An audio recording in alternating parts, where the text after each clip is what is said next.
Pest control कामगारांच्या विविध मागण्यांसाठी सीटू कामगार युनियनचे कामगार उपायुक्त कार्यालयासमोर निदर्शने करण्यात आली। समान काम समान वेतन या संदर्भात निवेदन देण्यासाठी पेस्ट कंट्रोल कर्मचारी व सीटू युनियन अध्यक्ष DL कराड यांनी एक दिवसीय आंदोलन कामगार उपायुक्त यांच्या कार्यालयासमोर केले व निवेदन दिले। या निवेदनात 2014च्या आदेशानुसार सर्व कंत्राटी कामगारांना समान काम समान वेतन देण्यात यावे, परंतु सर्व कंत्राटी कर्मचाऱ्यांना कमी वेतनावरती काम करून घेतले जाते। तसेच 2016 मध्ये सर्वोच्च न्यायालयाने निकालही दिला आहे। समान काम समान वेतन देण्यात यावे व याची प्रत नाशिक महानगरपालिका आयुक्त यांना सुपूर्द केली गेली आहे। अशा सर्व मागणींसाठी सर्व पेस्ट कंट्रोल कर्मचारी यांनी एक दिवसीय धरणे आंदोलन उपायुक्त कार्यालयासमोर केले।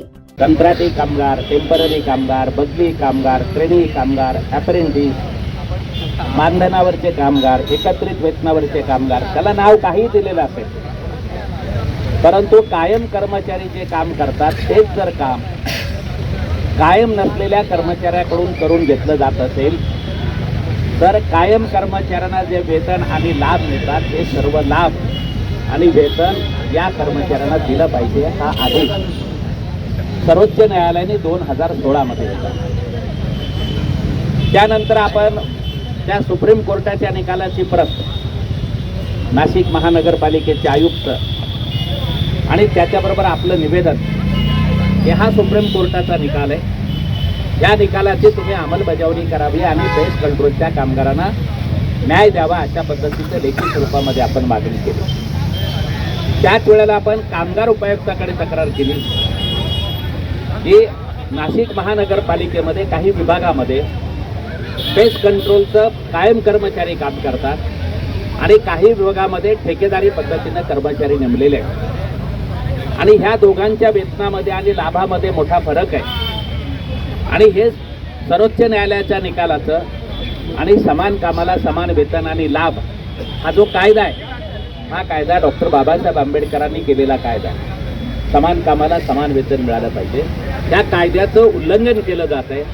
कामगार उपायुक्त म्हणून आपण याची चौकशी करावी आणि महापालिकेच्या विरोधात आणि ठेकेदाराच्या विरोधात कारवाई करून हा संबंध लाभ ह्या कर्मचाऱ्यांना मिळवून द्यावेत, त्या पद्धतीचं निवेदन सुप्रीम कोर्टाच्या निकालाचं आपण त्यांना दिलेलं होतं। त्यानंतर वेळोवेळी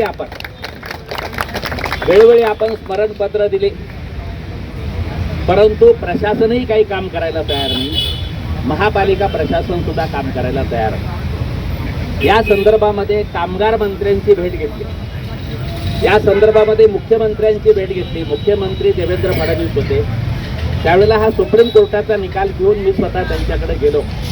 नरसई आडम हे आपले त्यावेळेचे आमदार माझ्याबरोबर होते आणि त्यांना असं सांगितलं देवेंद्र फडणवीसांना की तुम्हाला एवढंच करायचं आहे की सुप्रीम कोर्टाने निकाल दिलेला आहे, तुम्ही मुख्यमंत्री म्हणून आदेश काढा की ह्या निकालाची अंमलबजावणी सगळ्या विभागांनी केली पाहिजे।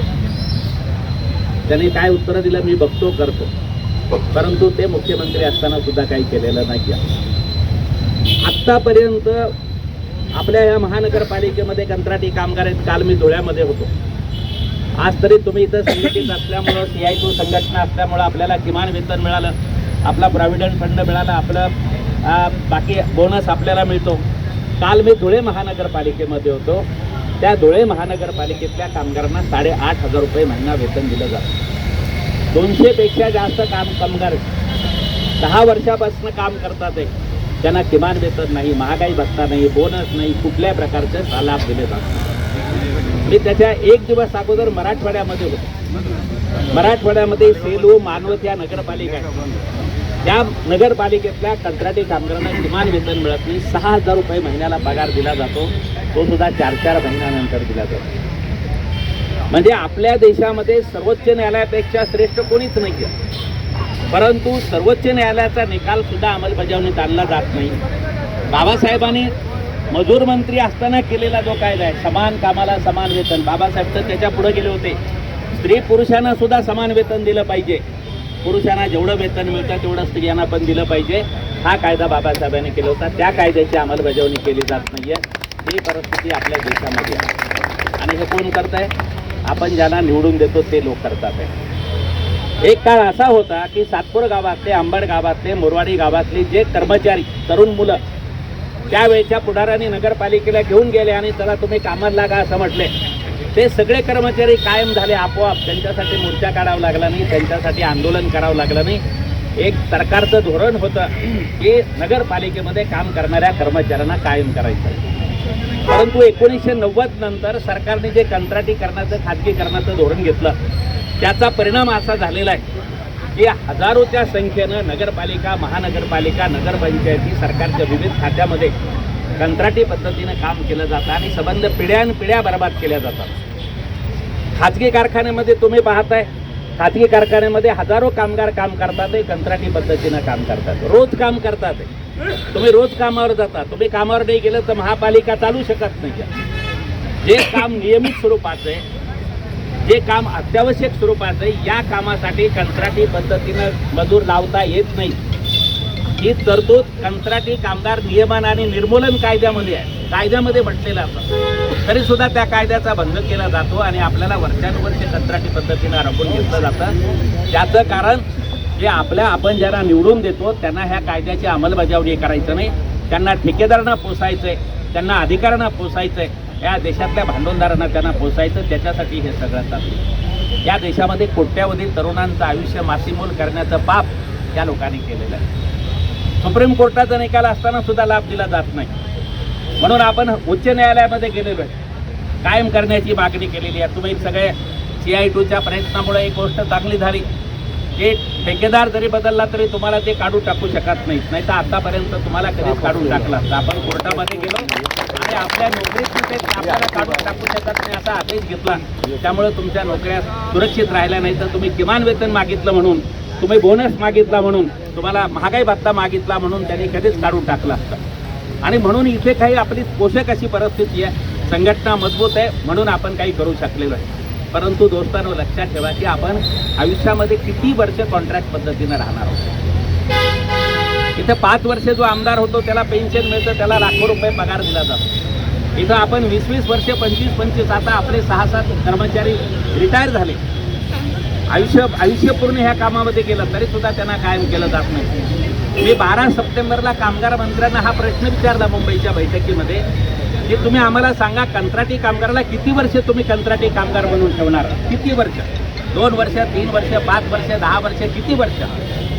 तुम्ही 5 वर्षानंतर तरी परमनंट केलं पाहिजे, 10 वर्षानंतर तरी परमनंट केलं पाहिजे.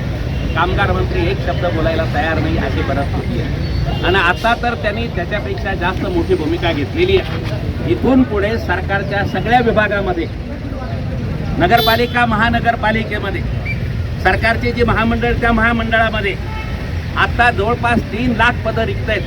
ही सगळी पदं कंत्राटी पद्धतीनं भरण्यासाठी 9 कॉन्ट्रॅक्टरची नेमणूक केलेली आहे. 6 सप्टेंबरला हा त्यांनी आदेश काढलेला आहे. सर्व भरती इथून पुढचे कंत्राटी पद्धतीनं होणार. आणि अशा पद्धतीने जी कंत्राटी पद्धतीवर रोख लावायला पाहिजे, जे कंत्राटी पद्धत हे कामगाराला गुलामीसारखं वापरते, ती बंद करायला पाहिजे. ती बंद करण्याऐवजी कंत्राटी कामगार पद्धत ही सगळीकडे वापरण्याचा निर्णय महाराष्ट्रातल्या शिंदे सरकारने घेतलेला आहे. आपण हे गंभीरपणे याची नोंद घेतली पाहिजे. आपण आपल्या मुलांना शिकवतो, तुम्ही ITI मध्ये शिकवता, पॉलिटेक्निकमध्ये शिकवता, BA करता, ग्रॅज्युएट करता, MBA करता. आपल्या मुलं UPSCची तयारी करतात, MPSCची तयारी करतात. कशासाठी आपण सगळा हा खर्च करतो मुलांवर? मुलं का अभ्यास करतात? की मला कुठेतरी कायमस्वरूपी नोकरी मिळेल म्हणून, सरकारच्या कुठल्या तरी खात्यामध्ये नोकरी मिळेल म्हणून आपण ते करत असतात. मुलं पण अभ्यास करतात. परंतु आता त्यांनी असा निर्णय घेतलेला आहे की कुठेही कर्मचारी भरती केले जाणार नाही. 9 कॉन्ट्रॅक्टर आहेत, हे सगळ्या भारतीय जनता पार्टीच्या संबंधितले सगळे कॉन्ट्रॅक्टर आहेत. त्यांचे पुढारी त्यांनी कॉन्ट्रॅक्टर म्हणून केलेले आहेत आणि सगळे भरती त्यांच्या मार्फत केली जाणार आहे. आणि म्हणून प्रश्न लोकराज्य न्यूज साठी सातपूर प्रतिनिधी किशोर महाले.